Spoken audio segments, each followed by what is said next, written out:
The anterior cruciate ligament, or ACL, is one of the primary stabilizing ligaments of the knee. When it tears due to a sudden twist, pivot, or sports injury, the knee becomes unstable, making everyday movements and athletic activities difficult. Because a completely torn ACL cannot heal on its own, reconstruction surgery is often recommended to restore normal knee function. The procedure begins with arthroscopy, where a tiny camera is inserted through small incisions to examine the inside of the knee. The surgeon carefully removes the damaged ACL while preserving the surrounding healthy structures. Next, a healthy tendon graft is prepared. This graft is commonly taken from the patient's hamstring tendon, although other graft options may also be used.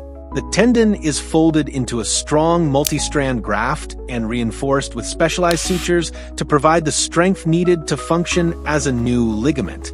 Using precise surgical guides, small tunnels are drilled through the tibia and femur at the exact attachment points of the original ACL. The prepared graft is then carefully passed through these bone tunnels and positioned in its natural anatomical location inside the knee. Once the graft is correctly aligned, it is secured firmly with fixation devices, such as interference screws or suspensory buttons.